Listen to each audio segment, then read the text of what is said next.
Olá, Goriano, tudo bom? Vamos continuar então nosso curso de neuropercepção na nossa jornada pelo sistema nervoso central, dessa vez falando sobre cerebelo.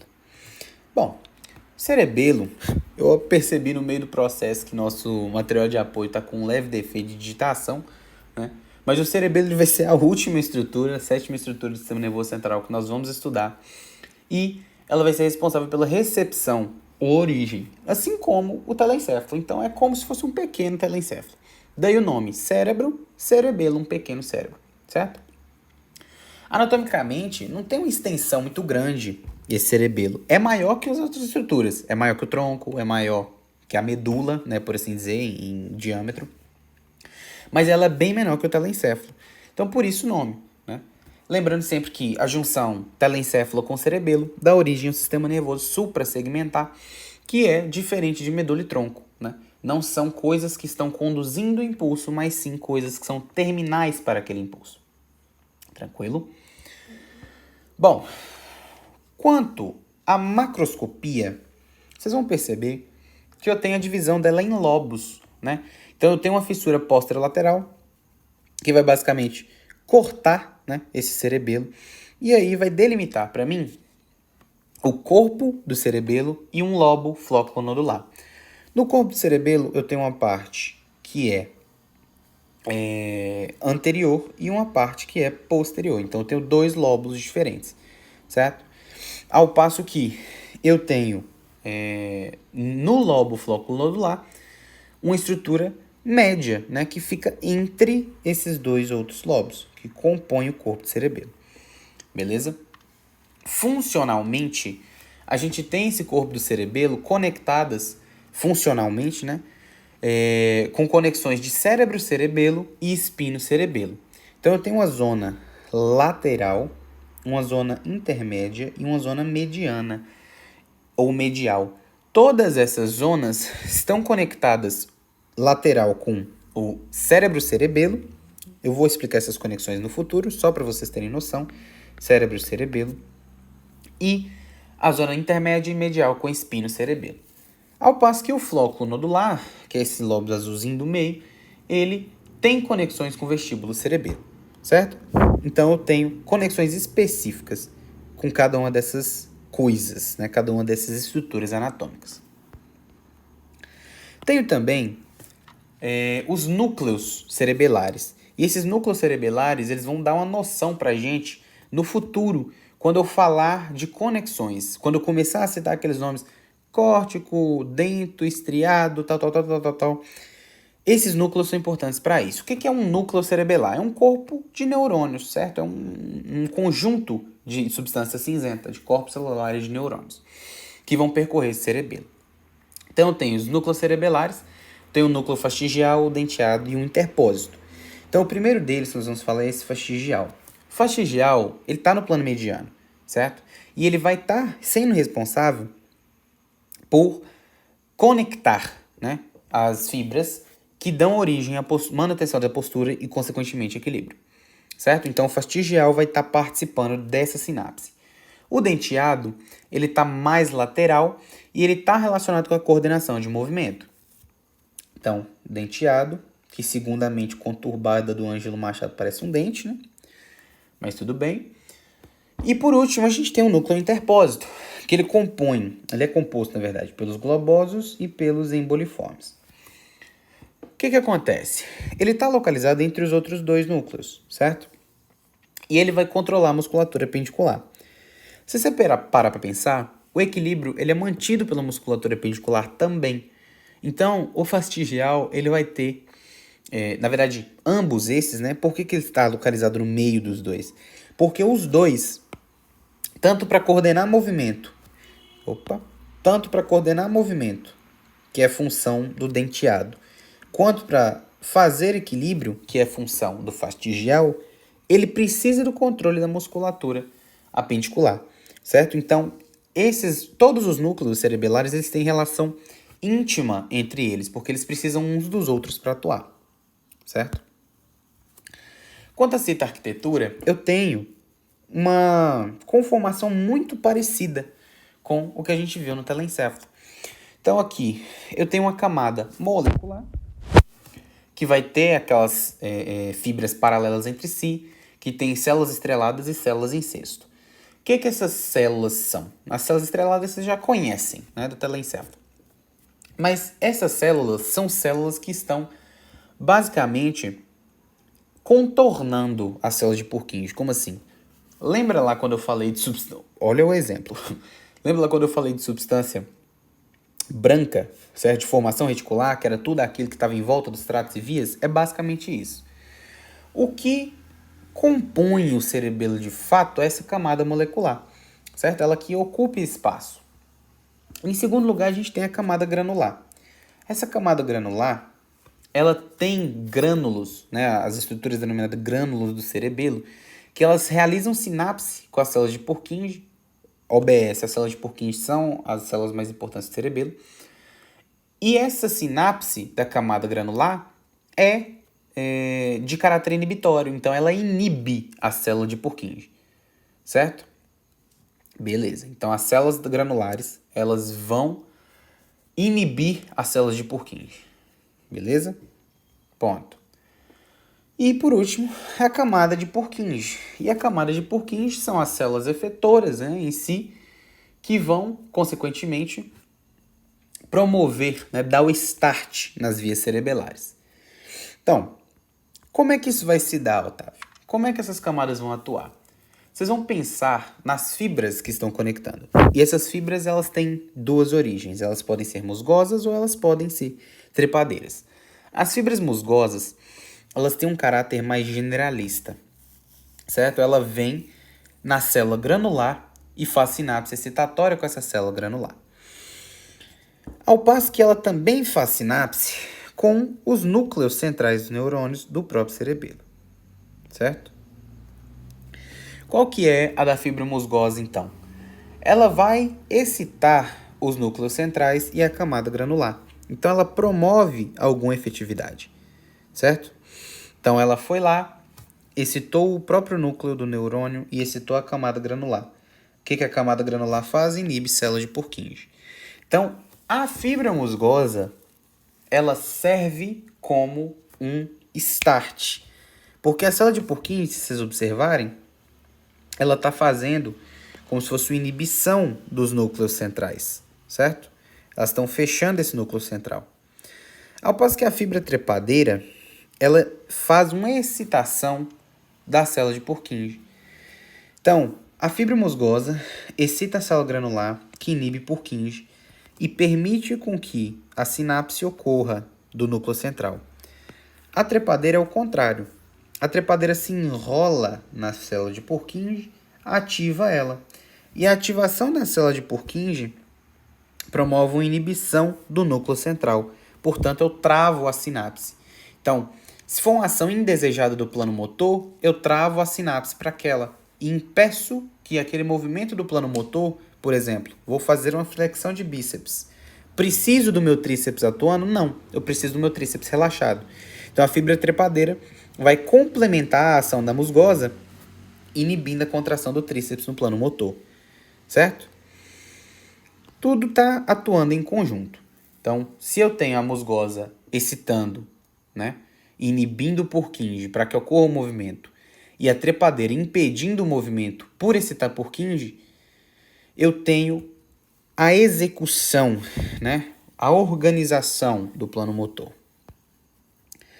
Mas esse conhecimento microscópico vocês podem jogar fora e o que vocês têm que entender mesmo são essas conexões extrínsecas. Gente, essa imagem aqui eu coloquei para vocês destrincharem essa imagem, certo? Ela tem as 3 conexões. O que eu recomendo? Separa essas conexões. Uma faz conexão com a ponte, uma com a espinha e uma com o vestíbulo.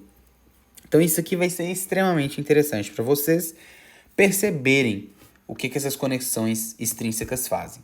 E outra coisa importante a vocês perceberem é que essas fibras, essas conexões, elas fazem cruzamento duplo. Ou seja, eu decurso uma vez, mas eu já decursei em outro momento, novamente, e novamente, e novamente.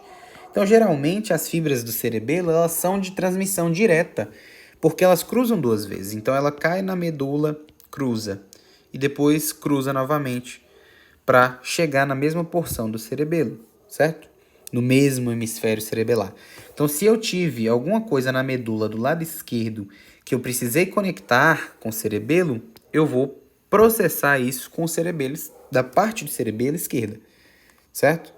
Porque tem cruzamento duplo. A primeira conexão que nós vamos falar é acerca do vestíbulo cerebelo. O que é o vestíbulo cerebelo? Ele é uma conexão que troca impulsos do vestíbulo com o cerebelo. O que ele vai fazer então? Equilíbrio. É óbvio, evidente, né? Então, tem dois tipos de fibras importantes aqui.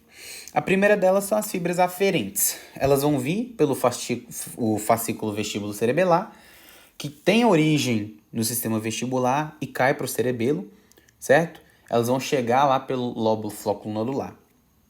Essa conexão faz então com que meu cerebelo perceba, trasga, né, processe as informações do equilíbrio, né, acerca desse equilíbrio e da posição da cabeça no espaço. Então, meu sistema vestibular carregou para mim, lá no cerebelo, uma aferência sobre a sensibilidade, certo? Então, as vestíbulos cerebelares vão processar isso no cerebelo. A partir disso, eu tenho as fibras eferentes, que vão fazer alguma coisa com essa informação do sistema vestibular. Então, quem são as eferências? São projeções da célula funcional, ou seja, da fibra de Purkinje do cerebelo. Então, eu tenho núcleos vestibulares laterais e que vão se ligar, né, aos tratos vestíbulo-espinhais, que vocês também estão familiarizados com os vestíbulos espinhais, que vão ser responsáveis por efetivar essa posição, né, o controle da posição da cabeça e o equilíbrio, porque ela controla a musculatura axial. Então, vou ter conexões do vestíbulo, né, espinhal, trato do vestíbulo espinhal, que a partir do momento que eu ligo isso com o cerebelo e volto com essa informação lá para a espinha, eu permito, né, que eu conserte a posição. Então, eu mantenha a minha musculatura axial contraída, né, a minha musculatura do dorso, por exemplo, para manter minha posição ereta. Tranquilo? Para manter minhas costas retas. Ao passo que isso com o núcleo vestibular lateral. Quando eu falo de núcleo vestibular medial, que são duas estruturas que estão lá no cerebelo, uma lateral e uma medial, elas vão conectar no fascículo longitudinal medial, que é o FLM, e coordenam os movimentos conjugados, sobretudo aqueles movimentos do olho. Então, é justamente por essa conexão, certo, do núcleo vestibular medial, que eu consigo fazer o reflexo óculo-cefálico, ou, na verdade, óculo-cefálico não, vestíbulo ocular, certo? Aquela informação do sistema vestibular passa pelo cerebelo, na prova calórica, por exemplo, para que eu consiga ter a resposta, certo? Então, tem relação justamente por vir uma fibra do cerebelo pelo fascículo vestíbulo cerebelar e eu conectar essa informação que eu acabei de pegar, essa informação aferente, com a eferência vinda, né, do cerebelo e conectando com o fascículo longitudinal medial. Então, eu tenho uma resposta tônica conjugada, obviamente se eu não tiver o fascículo lesado, a partir da prova calórica, por exemplo. O que é o vestíbulo cerebelo? Se tem alguma coisa que vocês têm que gravar sobre o vestíbulo cerebelo, é que ele promove equilíbrio, certo? E como é que ele promove equilíbrio? Ele conecta o sistema vestibular através do trato vestíbulo cerebelar. Vestíbulo cerebelar. Quando ele conecta, ele joga para a espinha, lá no vestíbulo espinhal, impulsos para segurar a musculatura axial no seu lugar, certo? Manter o tônus, ficar com a coluna ereta, tranquilo? Equilíbrio, isso é o vestíbulo cerebelo. O espino-cerebelo já é outro tipo de conexão. Ela vai ser responsável por manter esse tônus muscular, só que dessa vez na musculatura apendicular, e corrigir o plano motor. Então ele é tipo um fiscalzão mesmo. Ele vai pegar o que você pensou em fazer e vai ver se você está fazendo direito. Como assim? Ele tem duas fibras, certo? As aferentes, que são os espinos cerebelares, certo? Então eu tenho um trato espinocerebelar que carrega essa informação lá para o cerebelo, para ser processada. E a partir do momento que eu entendo essa informação, certo? Eu avalio o que está acontecendo ali, eu faço uma ação. Quem são os tratos que trazem para mim essa informação? O primeiro deles é o espino cerebelar anterior, certo? Ele vai ser ativado pelo TCE, pelo trato córtico espinhal. O córtico espinhal, conectado, né, a esse espino cerebelar anterior, vai dar a função para esse espino cerebelar anterior avaliar o quanto que esse trato está ativo. Então, a função do espino cerebelar anterior é verificar o que está acontecendo com o seu movimento. O córtico espinhal, ele não é o trato responsável pela motricidade voluntária. Então, se eu colocar como se fosse aquelas canetinhas, sabe, de verificar, tipo um perímetro, ele está verificando qual é a atividade elétrica desse trato do córtex espinhal e envia lá para o cerebelo processar. Ao passo que o espino cerebelar posterior, ele vai conectar lá na junção neuromuscular e vai avaliar o quanto que esse músculo está contraído. Ele vai lá no tendão do músculo e vê esse músculo está contraído ou não. O que isso parece? Isso parece, se vocês voltarem lá no início, eletroneuromiografia. Parece demais. Então, o que está acontecendo? O espinocerebelo, ele está basicamente fazendo uma eletroneuromiografia em tempo real. Ela tá vendo o grau de atividade do trato que carrega a motricidade voluntária, que é o córtex espinhal, verificando se o músculo está realmente contraindo. Então, o espino cerebelar anterior verifica o TCE e o espino cerebelar posterior verifica a atividade do músculo, certo? Então, eu tenho aferências que falam para mim se esse córtex espinhal está funcionando bem e como que ele está funcionando. Partindo disso, eu vou ter as fibras eferentes desse espino cerebelo. Quem são as fibras eferentes do espino cerebelo? Duas vias. A primeira delas é interpósito rubro-espinhal, que vai modular, né? Ela vai controlar o núcleo rubro. Então, percebi que o meu trato córtico espinhal não está fazendo o que eu preciso, vou lá no núcleo rubro, induzo ele a ativar e completar a ação do córtex espinhal, entre aspas, né? E a outra via é a interpósito tálamo cortical. Vi que o meu córtex espinhal não está dando conta, eu vou mandar um sinal pelo meu cerebelo, pelo núcleo interpósito, lá para o tálamo, que sobe para o córtex. E eu vou modular a via piramidal, que é o córtex espinhal, certo? Então eu tenho duas formas de consertar o meu plano motor. Otávio, não entendi. Pensa comigo. Eu tenho uma eletroneuromiografia em tempo real, não tenho? Beleza. Ele está vendo a todo o tempo se eu estou fazendo o movimento certo ou não. Pensei em, por exemplo, chutar uma bola. Vou lá, levo a coxa, né, levo a perna para trás e vou empurrando ela para frente. Só que nesse meio tempo eu faço uma rotação interna, por exemplo, da coxa. E eu vou bater com o lado do pé, certo? Com o meu maléolo, ao invés de bater com o peito do pé. Estou fazendo um movimento errado. O que vai acontecer então? Os espinos cerebelares vão perceber isso, certo? Percebeu o grau de ativação do TCE, percebeu a contração muscular, viu que está errado. Faço conexão com o próprio córtex espinhal na via interpósito tálamo cortical e conserto. E também faço interpósito rubro espinhal, ativando o núcleo rubro a consertar esse movimento que está errado. Então, no meio do processo, que meu pé estava virado, ele conserta e eu consigo chutar a bola direitinho com o peito do pé, certo?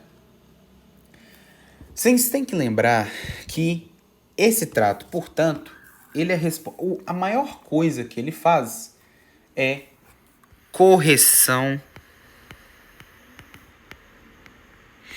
do plano motor.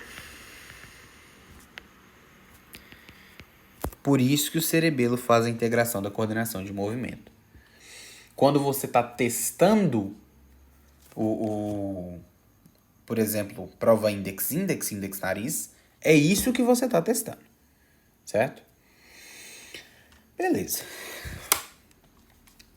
A partir disso, então, nós vamos passar para o próximo. E qual que é o próximo? Cérebro-cerebelo. Então, aqui eu conectei o sistema vestibular, o cerebelo, aqui eu conectei a propriocepção da espinha, né, da coluna, da medula em si, com o cerebelo.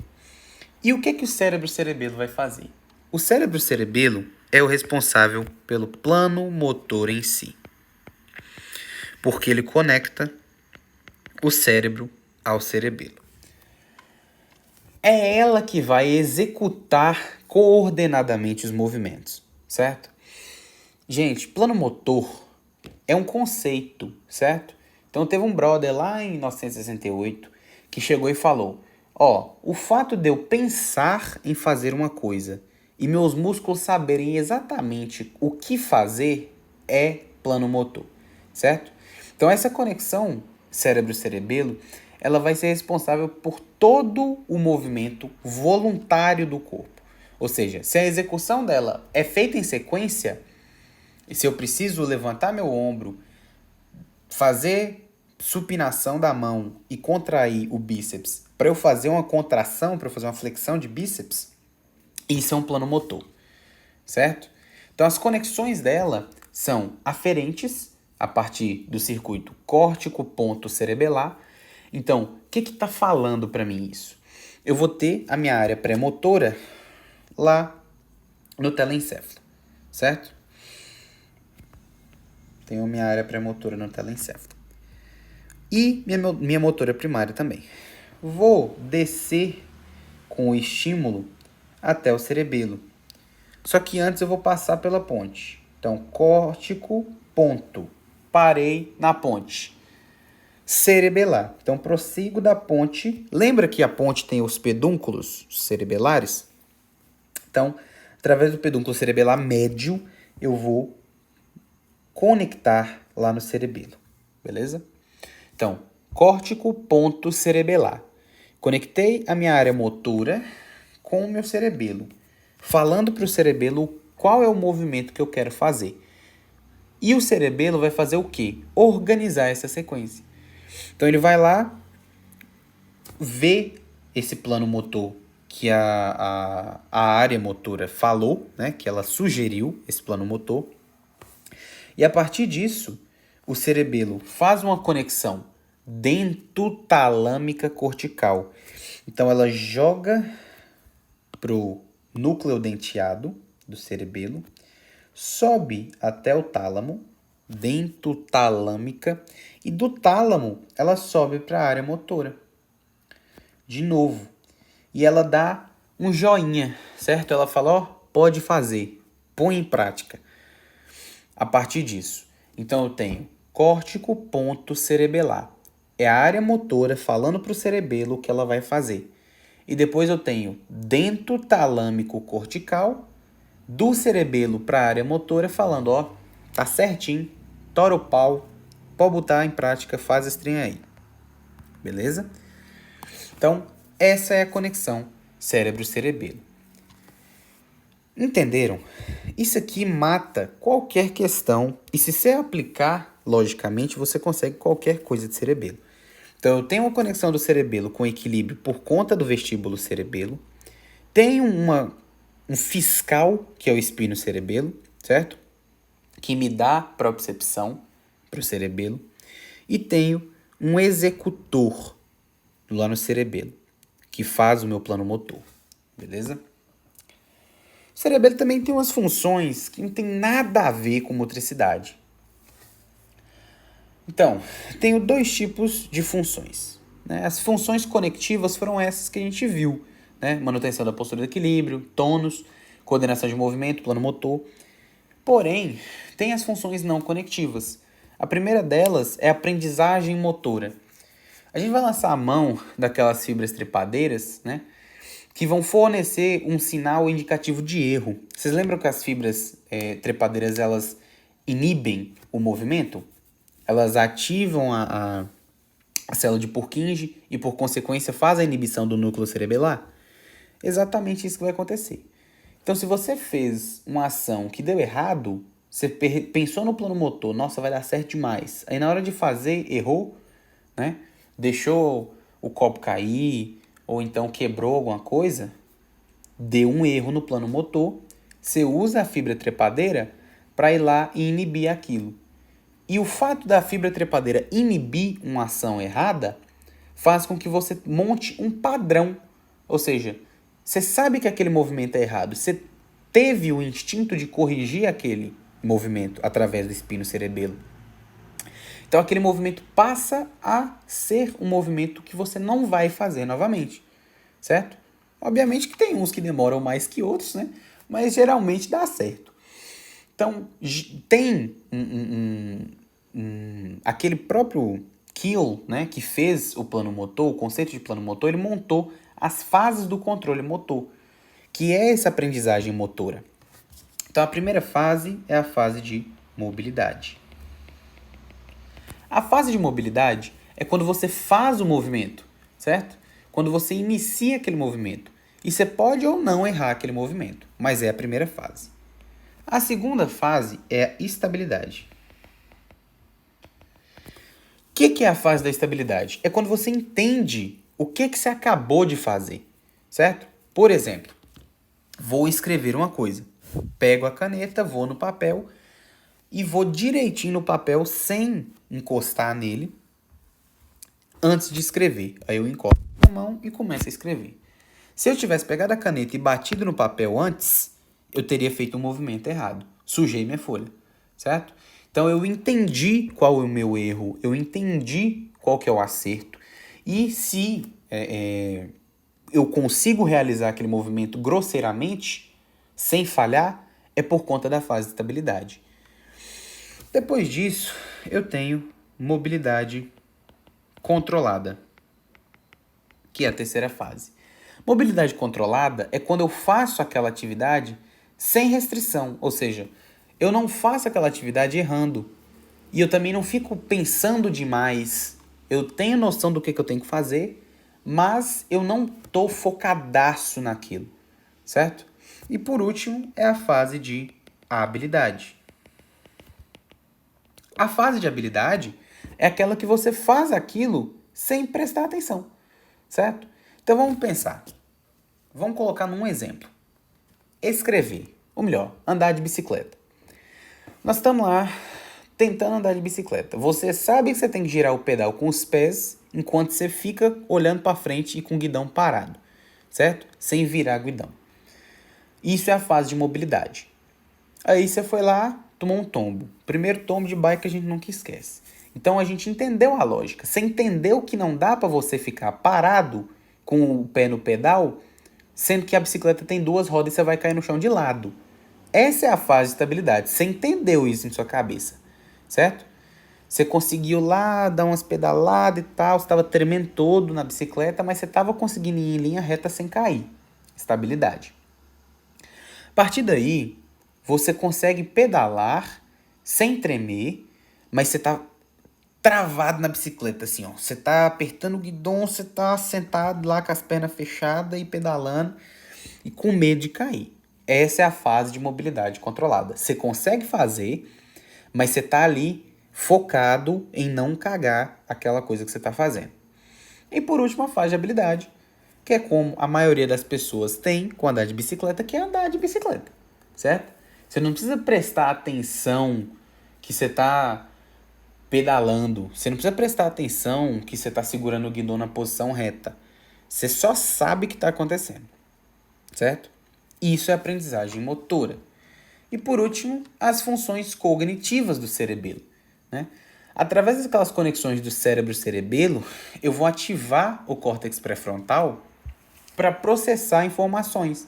Por exemplo, cálculos matemáticos, associação linguística, reconhecer coisas que têm maior complexidade. Quando eu preciso de organização, gente, quando eu preciso de organização, eu recorro ao cerebelo. Mantenho isso sempre na sua cabeça, certo? Então, através dessa cognição, ou seja, dessa função não conectiva do cerebelo, eu consigo, por exemplo, realizar um cálculo, né, de uma função de quarto grau, uma função de quinto grau, um polinômio, um inferno que for, porque eu organizo isso, eu organizo no momento do plano motor o que eu vou fazer com aquela informação, certo? Ah, eu tenho uma equação de quinto grau, oh meu Deus, vou surtar? Tem gente que surta. Mas o que eu vou fazer? Vou organizar isso aqui, vou usar Briot Ruffino, vou reduzir, vou fazer isso, isso e isso, certo? Ah, o cara chegou falando espanhol comigo. Não faço ideia do que ele está falando, mas eu vou tentar aprender. Vou tentar ajudar ele de alguma forma, certo? Associação linguística. Então, é isso. O melhor exemplo de cerebelo nessa função de cognição é quebra-cabeça. Você viu um cara de peça espalhada ali, mas você entende que se eu colocar uma do lado da outra e uma enfiar na outra, vai dar uma imagem enorme, que é a função de reconhecimento de imagens de complexidade. Então, a cognição também é uma função do cerebelo. Organizar os seus pensamentos, organizar o que você vai fazer no futuro. Clínica cerebelar. Eu tenho, primeiro, as síndromes conectivas clássicas, que são aquelas que dão lesão, né, nas conexões de cerebelo em si. A primeira delas são as síndromes de vestíbulo cerebelo. Tá? Então, quando eu tenho uma lesão de vestíbulo cerebelo, ou seja, lesei meu vestíbulo cerebelar, lesei meu sistema vestibular, lesei as fibras que conectam, né, o vestíbulo espinhal, eu vou ter dificuldade de manter posição ortostática, ou seja, o cara tá lá em pé e ele fica caindo. Romberg, lembram de Romberg? É aqui que nós estamos presentes. Sobretudo com os olhos fechados, certo? Então é a síndrome de vestíbulo cerebelo. Esse paciente, quando ele senta, né, ele fica deitado ou sentado, isso desaparece, certo? Esse problema de falta de equilíbrio, ele normaliza. A marcha desse cara é uma marcha atáxica, geralmente de base larga, então o cara abre as pernas para tentar achar equilíbrio. Movimentos oculares eu tenho nistagmo e geralmente isso tem etiologia, né, tem origem com neoplasias do teto do quarto ventrículo.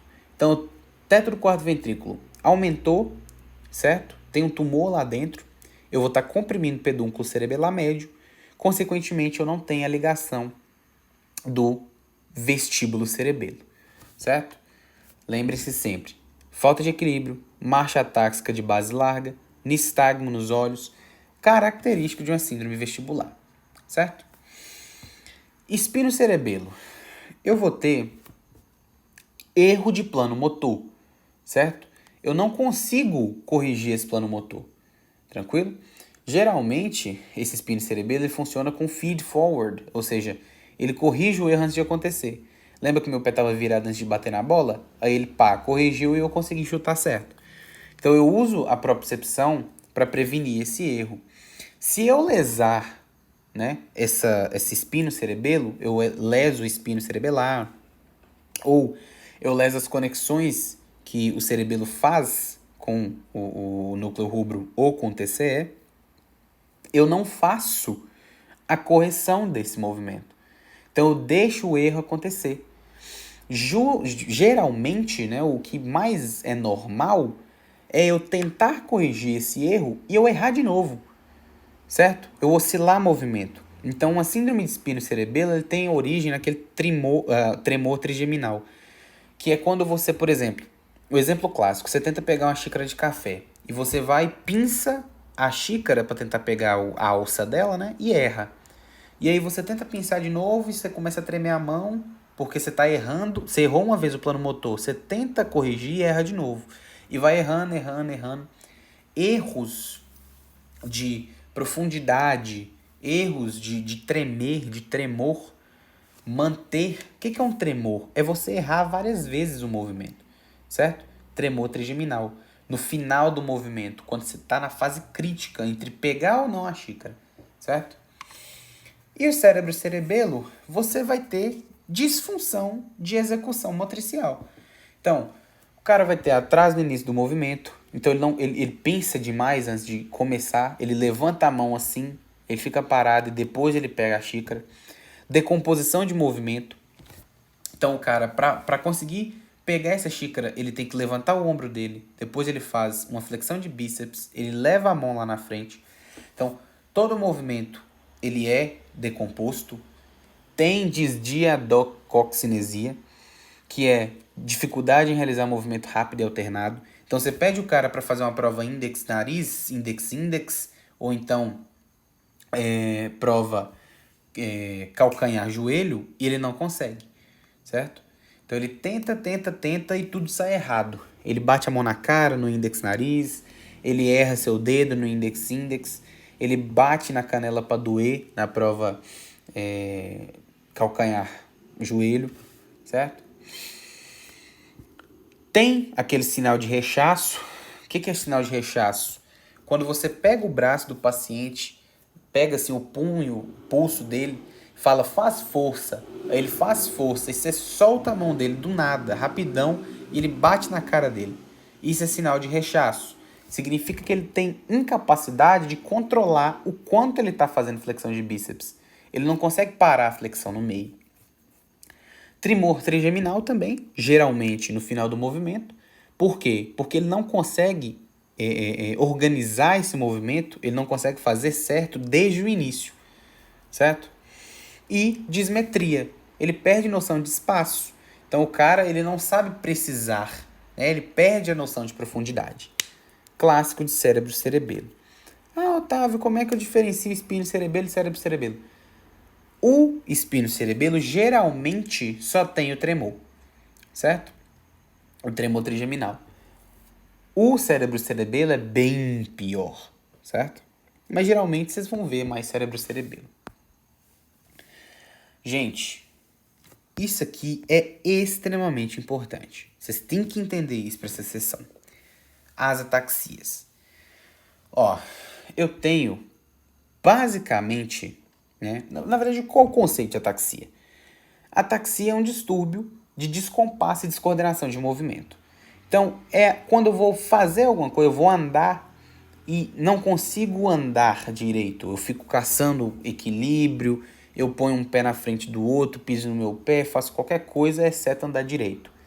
É quando eu estou tentando cortar uma cebola, picar uma cebola, e não consigo. Começa a bater a faca na unha, cortar dedo. Isso é ataxia. Não. Você não tem ataxia, você não tem distúrbio cerebelar porque você cortou seu dedo uma vez. Mas você não consegue fazer isso, você não consegue fazer aquelas tarefas do dia a dia, provavelmente você tem uma ataxia, certo? É um problema, é um erro na execução do plano motor.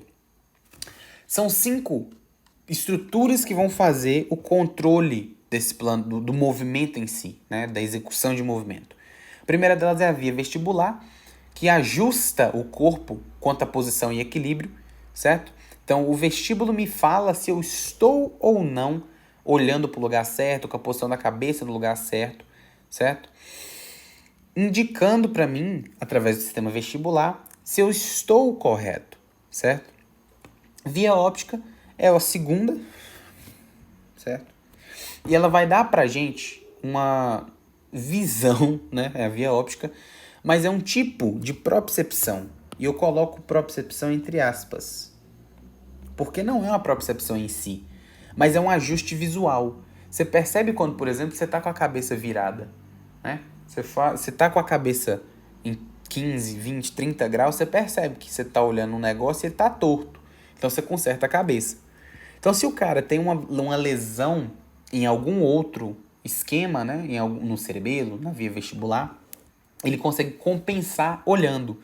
Então se ele fechar o olho, ele perde essa compensação e aí sim você percebe os sintomas. A terceira delas são as vias proprioceptivas, ou seja, fascículo graxo e cuneiforme. Ela vai trazer propriocepção consciente pra gente. Então ela vai dar para mim a posição do meu membro e o que o meu membro está fazendo durante o movimento, certo? Então eu consegui entender o que está acontecendo por trás do movimento através do fascículo graxo cuneiforme. Vias cerebelares são propriocepção inconsciente, são as vias de propriocepção inconsciente. Os tratos espinocerebelares, vestíbulos espinhais e vestíbulos cerebelares vão estar inseridos aqui. Eles vão me dar, sobretudo o espino cerebelar, informações do corpo sem eu pedir. Então, o cerebelo ele sabe o que está acontecendo com o meu corpo.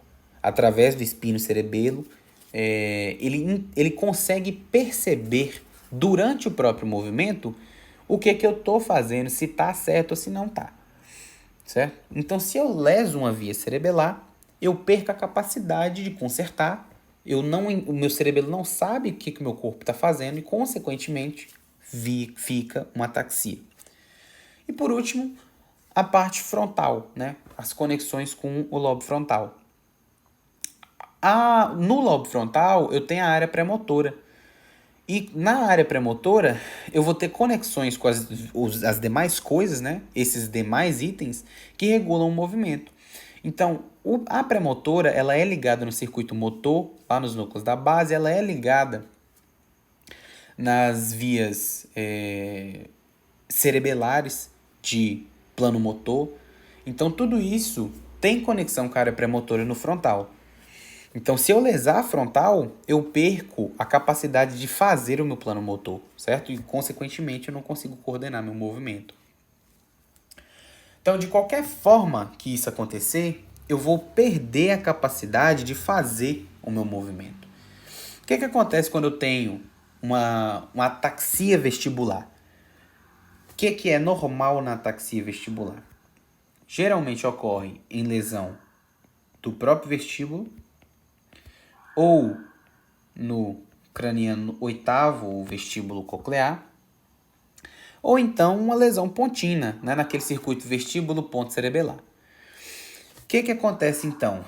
É a clássica que vocês viram lá em sistema vestibular. Então a pessoa tem desequilíbrio, né, geralmente vertigem, nistagmo,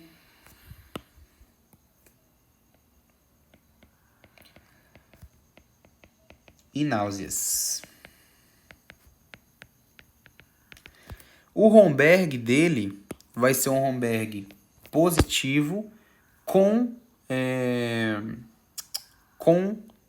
delay, né? Então ele é um Romberg falso ou um Romberg vestibular.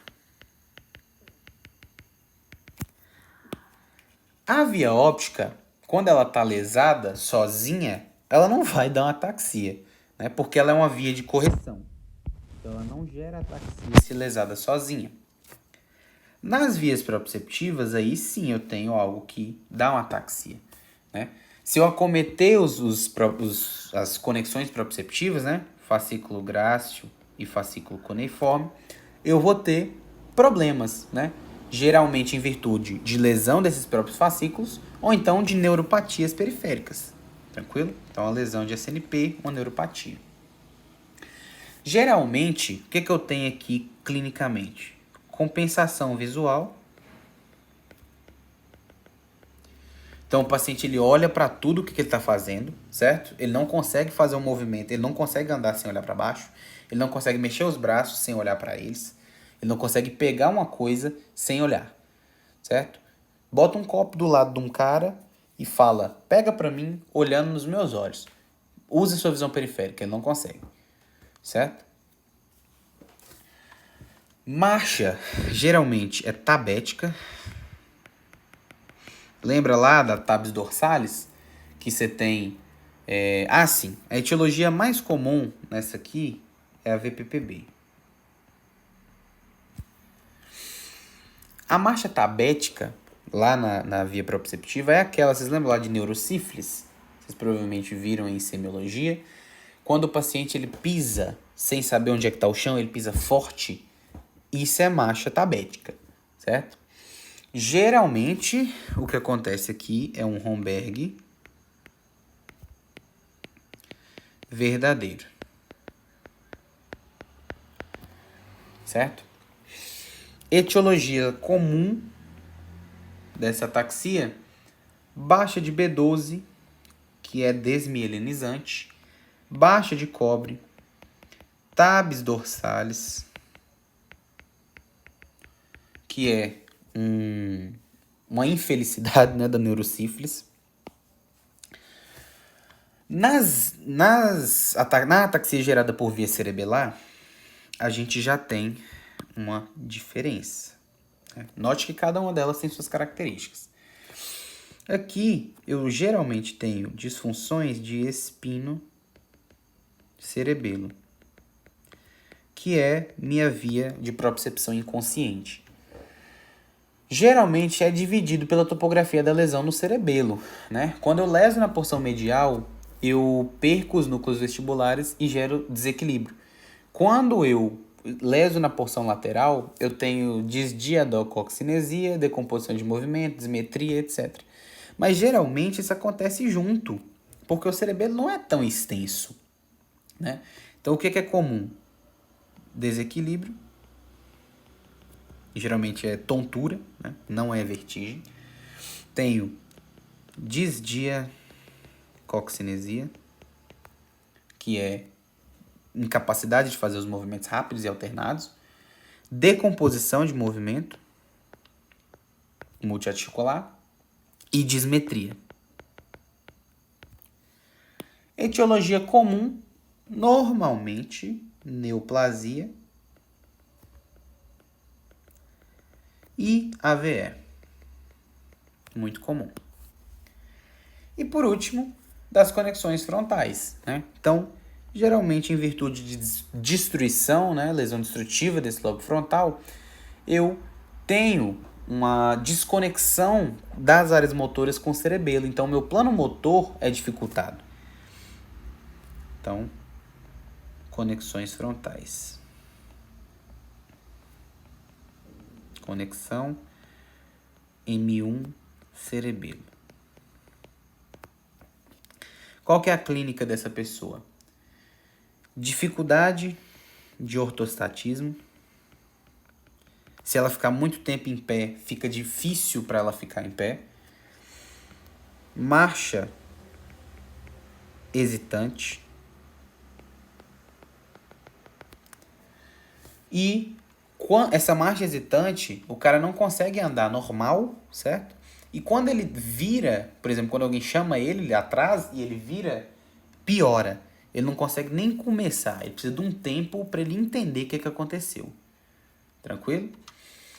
Geralmente, isso acontece em virtude de hidrocefalia de pressão normal e neoplasias de lobo frontal. Beleza?